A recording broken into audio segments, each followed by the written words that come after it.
the corruption within. And that's exactly what I see. And so I can't disagree with what he's saying in that aspect. Because it is. This government is corrupt from the inside out. Amen to that.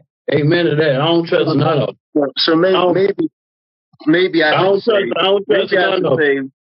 should say why the clip was played. She brought up that he talks about the enemy within and talks about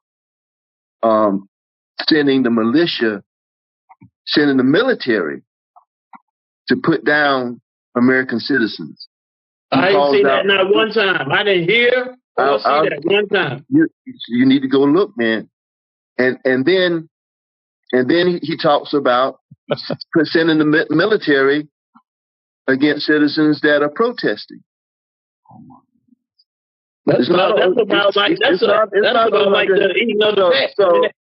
So when she said that, they cut to the clip, the first clip that you saw, where he's, they're against me, and I don't have anything against it. I didn't say that. And then they cut ahead to where he actually substantiated exactly what he said. He called out names. He talked about them being the enemy within, and he's also talked in his rallies about mobilizing troops against people in this country. So you can twist all you want to. It's there. You haven't even heard a rally. Listen, you got to stop telling me what I haven't heard.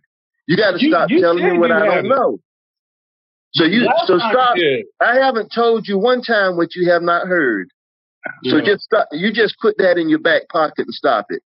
Put it in. Have you heard or looked at any of his rallies, Coach? I have heard Donald Trump talk about mobilizing troops against citizens in this country. He can't just say yes because he hasn't. No, I'm asking you, have you had, or you haven't? Hold on. Have you heard him say that in you viewing one of his rallies? Have you heard him say that at a rally, Coach? No. I've heard him say it, whether it's a rally or a town. I've heard him say it, and I'll send you the link. That would be interesting. I'll send you the links. That would be interesting because that'll be similar to the eating of pets. Samuel,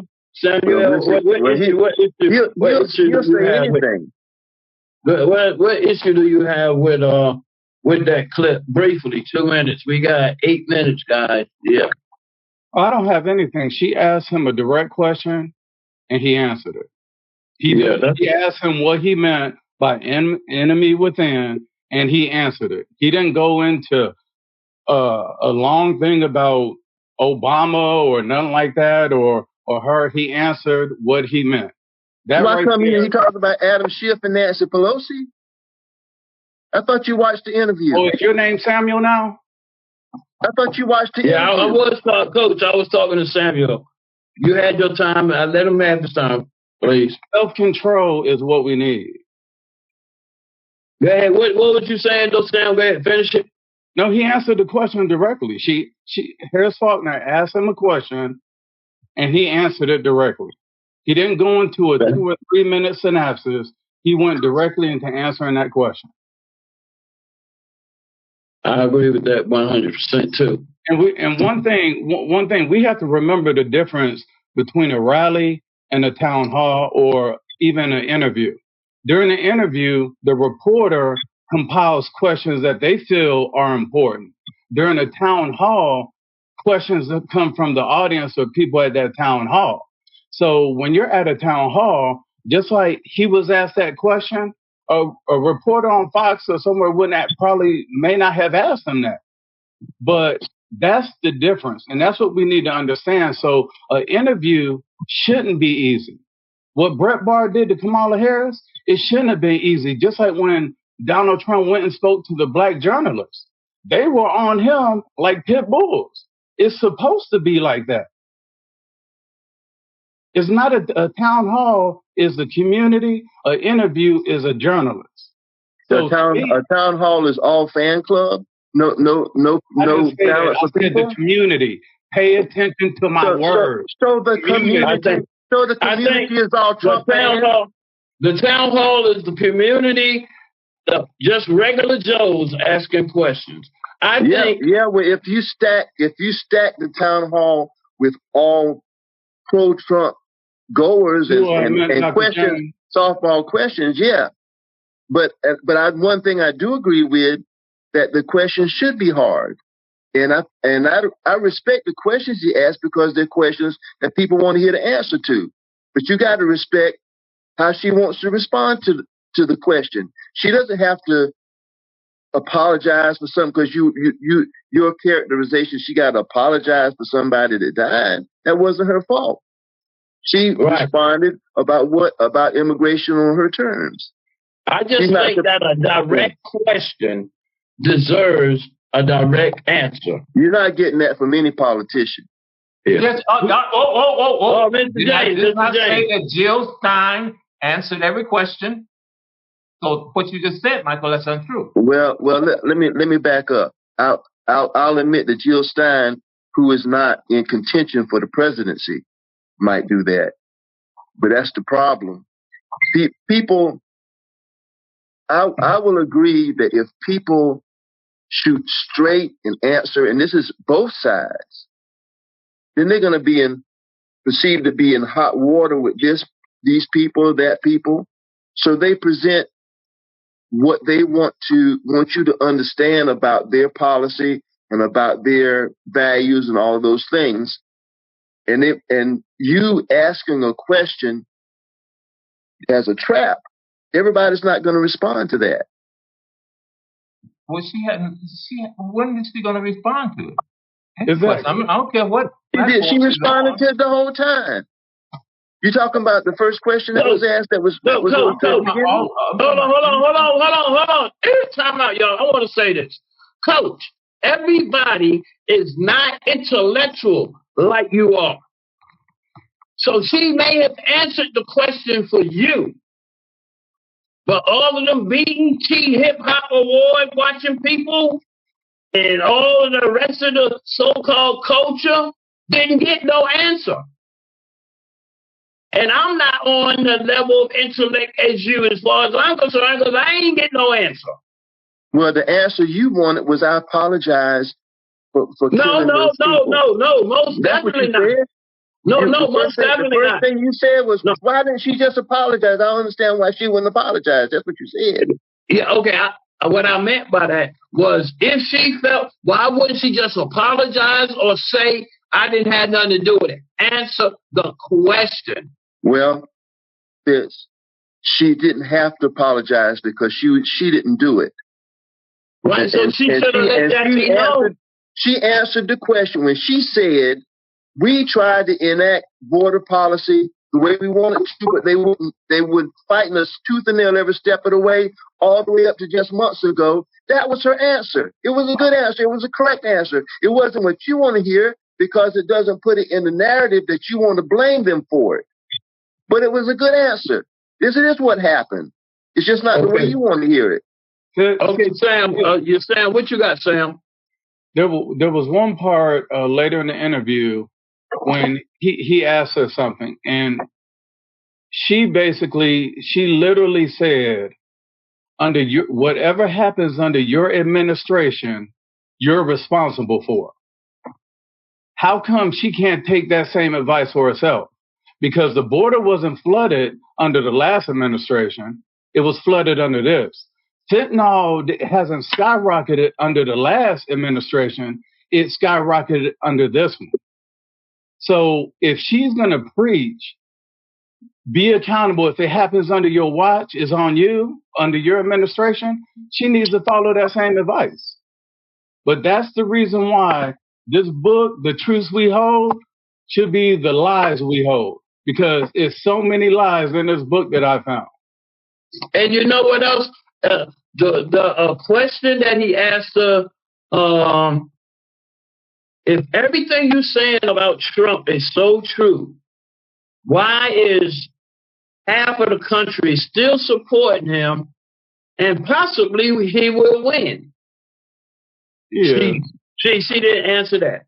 Okay, Well, then it's possible one of the other win, and she did answer that. She said it's supposed to be hard. It's a run for president, and everybody knows that this is a tight election. This country is polarized, and it's one side is battling against the other side, and this is a tough election, and that's nobody can take it for granted. You don't know whether Kamala is going to win or Trump is going to win. Yeah, nobody knows that. I used to say it was going to be a landslide, but there ain't no landslide. No, it's not going to be no landslide. $500 on Polymarket. I got $500 on Polymarkets on this election. You stupid. That's how sure I am at this point with the young black men support. And what I tell people all the time, and I've said before, I'm pro-black. Now, because black men have been moving away from her 20 days prior to the election, now she wants to start to talk about black men and what she feels black men need to get that vote. Why hadn't she been doing it 6 months ago when she first got on the trail? She left black men on the wayside because she thought black women was going to convince the black men to come along. And that's the issue that I have. Don't come out with a policy 20 days, I'm going to legalize weed, like all black men smoke weed. I'm going to do this for a $20,000 tax deduction for black businesses and others. So the thing is, when we look at those policies, when I read through her 82 pages that's on her site, when I actually read through it, like some people don't, it doesn't talk about any specifics for everything. Everything is in general. Everything is about opportunities. Everything is about joy and vibes. Those are the words that's in it on all 82 pages. It's both. Yes, no question. I've read it. Okay. I read it too. Okay, I want to say this. I don't believe that you read it, Sam. Oh my God! Check this out. Just make hold on. 83 pages, right? 82 pages, right here. I've read it. Hold on one second. 79% of the country says that under her and Biden administration, it has been a train wreck. We're not talking about Biden. No, we're talking about. But hold on. Let me finish the statement. Well, I'm just applying the logic. Okay, but yet bringing still, somebody in that's not even running for president. Hold on, yeah, but she was president for the past 3.5 years. He was not. Because he wasn't. The only way that he would become president is if he died.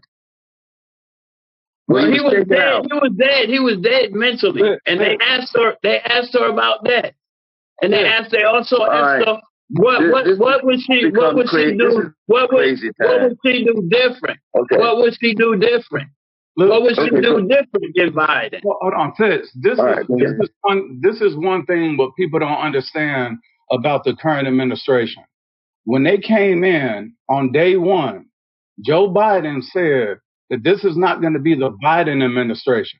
This is going to be the first president administration that's going to be a partnership. So from this day forward, you will call it the Biden-Harris administration.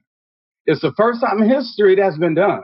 So basically, when he gets on and he says he confirms everything that has passed has been essential. She was the tiebreaker on 33 of the bills. She was the last one in the room when they left Afghanistan. Let me ask you: Have there ever been a vice president was a tiebreaker for votes in the Senate, Sam? It happened. Besides Kamala Harris. It happened one time where there was 2 votes that was taken. Did you know that's the way it's supposed to work? Did you know that? No, the thing is. Did you know that's the way it's supposed to work? Did you know that the vice president is a tiebreaker? You said you answered the question. Answer the question. Did you know that the vice president is a tie-breaking vote in an even Senate? Answer the question. I didn't know that. I didn't know that. Answer the question. I didn't know that. I did not know that. I didn't know. I just said that earlier. She broke the tie 33 times. Pay attention. Well, you pay attention. You acting like this is something new. This is the way it works. You know that because you educate people. One of my degrees is in political science. So why couldn't you just come out and say yes? Why did you have to use other words? I'm just taking you to task. I love how liberals deflect. Well, what other vice president had as much power as the president? Any vice president that there is an even Senate, they are a tie-breaking vote. That's any. It doesn't matter what party they are. It doesn't matter whether it was yesterday or 10 years ago. That's the way it works. Okay, and it's not true that she has never proposed policies for black men. She was doing that when she was attorney general and talking about the presidency. When you said that she just started talking about doing stuff for black men. She's been doing stuff for black men all her life, all her political life. Sir, when she ran in 2019, she made the specific quote. I'm talking about before that. I will never do anything when she was attorney general for black people. I said when she was attorney general, she started. She did not say that. She said, I will never do anything specifically for black people. No, see, you're taking that out of context. No, I'm not. She said... No. So, she said specifically. She said specifically. She said only. See, he's changing what she said. She said only for black people. That's not what a president does. A president is for all the people. He just said specifically.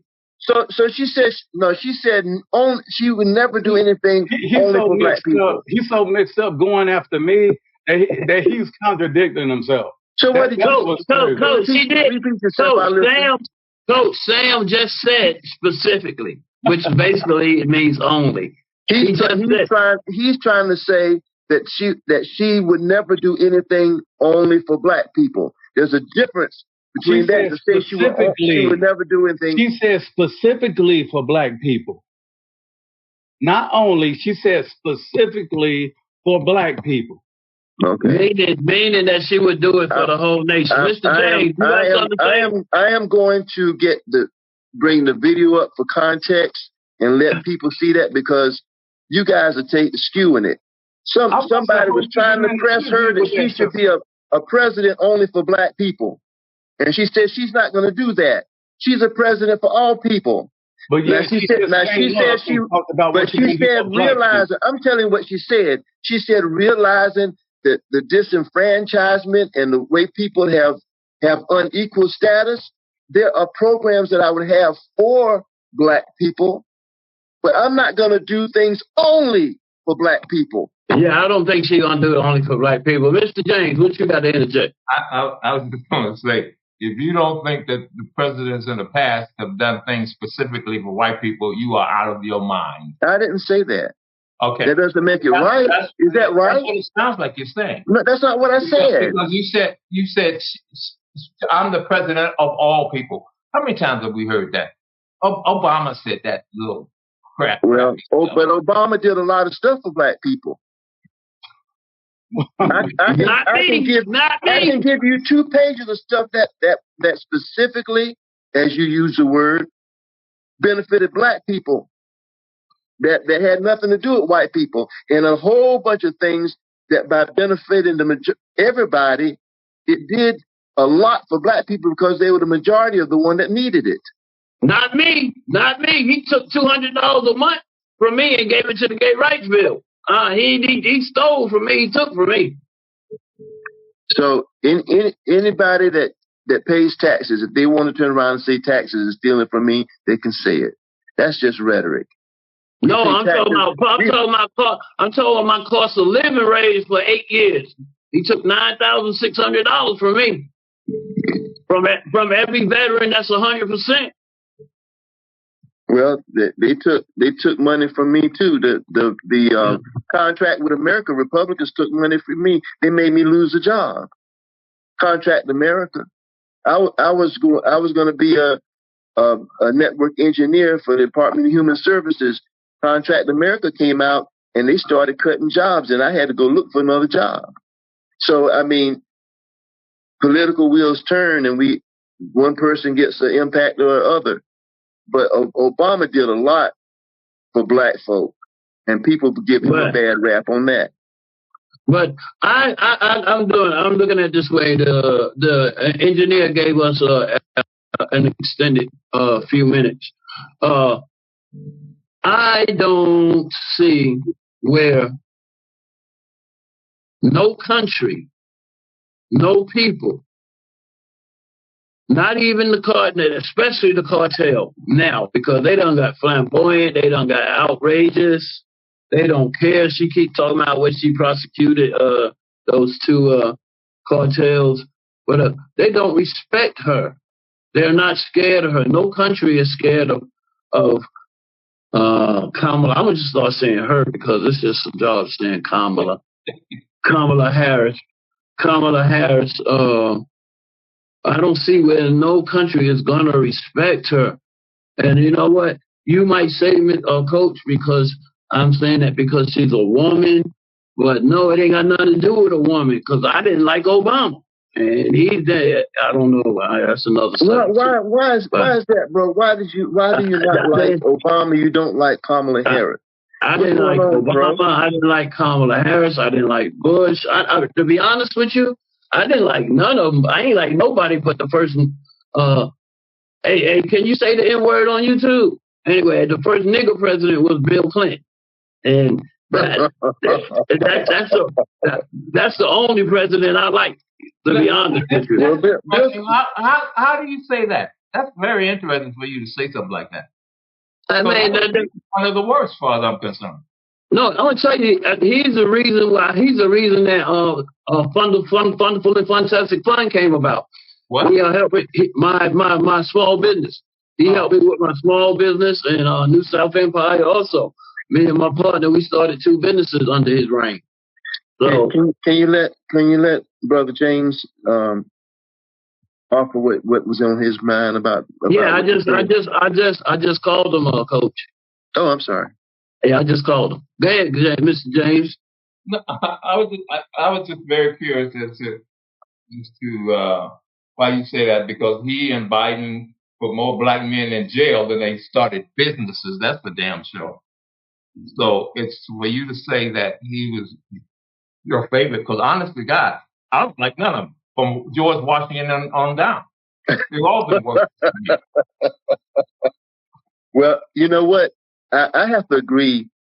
Everybody jumped on that tough on crime bandwagon that they always want to put fear in the white folk about black folk, and all of a sudden they created these long prison sentences for somebody using a drug, which drugs to me should be remediated and people helped out of situations, not put in prison. But of course, now that the poor white kids are getting addicted to drugs, it's a crisis and it's a disease. But when it's black people, we put them in jail because they're crackheads. Okay, so I agree with that. And while I like things that Clinton did roll over for the people that we're talking about tough on crime, because that's what they wanted to hear and that's what they wanted to do. And they were wrong for that. Biden was wrong for it. And you know what? Biden admitted that he was wrong for it. And he started changing policy when he was able to behind that. But that was wrong. And I'm glad that he rolled some of it back. Mr. Blue, out of curiosity, out of all of the presidents, we already know Mr. James said he ain't like nary one of them. Out of all of the presidents, who was the most beneficial to you? The beneficial for me? Oh, to the world. I feel Trump was, because it was more like a business. If you remember the house that we put on the market that I put in the group chat? Right. I was able to do that because of some of the laws he put in 2016. Yeah. You know, the reason I'm partial about Clinton is because of the business, but I kind of agree with you about Trump. Coach Bowie. Let Mr. James speak. He was going to say something, if you don't mind. James. I yield. Sam, what did you say? You said, I'm gone because I couldn't. He said that the most beneficial president to the United States was Trump. Trump's business acumen was he was referring to, Mr. James. Yeah, he was saying that he was his favorite. That's what I understood. There was something I was going to say, and it's not trying to contradict what Sam was saying. It's something added onto that I was going to say, and I can't. It's gone now. Well, the reason why I know people talk about Trump business, but I came in 2019. I came back from China, and shortly into 2020, he started minimizing the impact of COVID. Yeah, because you brought it back. You brought it back with you. Yeah, of course. I just played. And he started minimizing the impact of COVID, and a lot of people died from that. A lot of the country fell down from that. He was handed a booming economy by Obama, and that economy tanked, and it took a while for it to come back. When people only say, look at all of the jobs that Biden has been producing every month on month, well, there was COVID that impacted Trump's numbers. But to me, Trump was responsible for that because he was telling people to suggesting disinfectant on these other types of things as a cure, and not encouraging people to, he was feeding that anti-vaxxer thing, and I know people have a problem with that, but when I was a kid, I had a high school, it was actually junior high school guy that had polio. But I had a polio shot. I had shots since I was a kid. And I didn't have this. I had shots when I went in the military. I'm sure Sam had shots when he went in the military, vaccines. I don't understand why people come up with this anti-vaxxer stuff. Vaccines are one of the miracles of modern medicine to help us get away from being diseased. And COVID needed scientific applications for it, not a bunch of rhetoric and all this anti-vaxxer stuff. Okay, my producer just let me know that everybody has 1 minute for closing argument. Sam, 1 minute, closing argument. Yeah, I just think, of course, the election will be on November 15th, and we'll probably know, the following day who the president is. November 5th, right? Yeah. About 19 days away. So I personally feel that the way things are going, Trump's definitely going to be the president. And, and I think democracy will be fine. All right. So, I'll just close out with that. Closing argument, Mr. James. 1 minute. I agree with Stan, because that's what I was going to say a minute ago. Not a minute ago, but we survived 4 years of Trump already. What makes you think 4 more years is going to be worse than anything? But I know what I was going to say to Sam about the Trump stuff. I don't care if you vote for Trump or not. That's your vote. But what I care about is what drives me insane is when black people wear a MAGA hat. Because all I want to know is when was America great for you? You won. What I would like to see is wear a MAG hat, make America great. I can deal with that. That one I can deal with. But when black people wear MAGA hats, that gets under my skin. Go ahead and vote for the man. I don't care. Because it's your vote. I'm not telling you how you should vote. Mm-hmm. That's what drives me insane. When people say go vote, they're not saying go vote. They're saying go vote the way I want you to vote. So that's my one. Coach. Yeah, I'm going to say, in part, I do agree that everybody preaches doom and gloom if their party loses, and we generally make it through. That being said, I question whether we could survive a second Trump presidency, because last time he had people in with him that curbed some of his dangerous tendencies. Our Constitution and our system of government is not absolutely foolproof in holding back someone from putting themselves in power semi or permanently. And now when he goes back in, he knows, like you say, he's genius in his own way. He's smart. He's going to take in the psychopaths, the people that do his bidding. He's not taking anybody that's going to say no to him. So I think the danger of his presidency, as far as democracy is concerned, is real this time around. It was tough the first time. It was tested, but there were people there to help check. But I don't see those checks being there this time if he's okay. in. All right, my closing argument is when he was in office, things were great for me. Since the Biden-Harris administration's, things have still been great for me because I don't care about who's in office. Nobody's going to dictate the quality of my life. But for my counterparts and my surrounding friends, it's been rough on them. And I'd rather be in America than anywhere else in the United States. With that being said, peace, love, and hair grace. Love you, winners. Straight like that.